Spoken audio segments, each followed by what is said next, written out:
President Biden hits the Midwest tomorrow in an effort to kickstart his campaign. This as calls from within the Democratic Party grow for him to step aside. Terrence Schutz is here with the latest. Paris?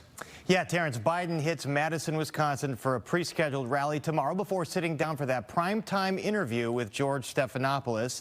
And he has precious few days to resurrect his campaign amid flagging poll numbers and calls for him to step aside in favor of someone else. And we're learning more today about that meeting with Governor Pritzker and other governors at the White House last night. The New York Times and others report that Biden said he doesn't get enough sleep. He's working too much at night and that he needs to curtail events after 8 p.m.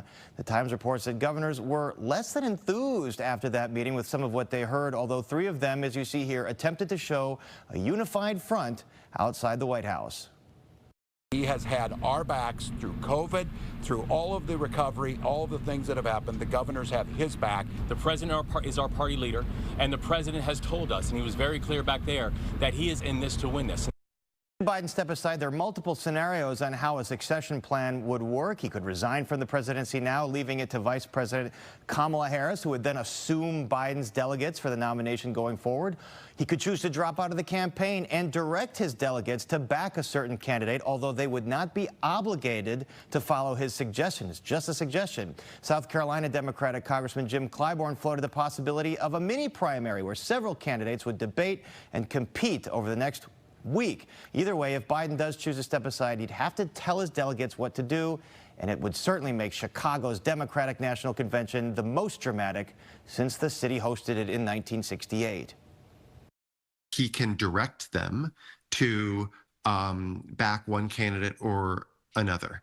But they wouldn't be formally obligated in the way that they are now formally obligated to vote for Biden. That would just be, it would just be his direction. Alternatively, what Biden can do is he could say, I'm going to step down and then support a process for the party to come together and a whole host of candidates to come forward. And ultimately, this would be decided at the convention. So many different scenarios that could play out. Now, we heard Congressman Mike Quigley earlier this week lean toward suggesting that the president drop out. A few other congresspeople I spoke with say they're not ready to say anything publicly. They are taking the wait-and-see approach. They want to see if the campaign recovers after this weekend. If not, expect next week to be very active.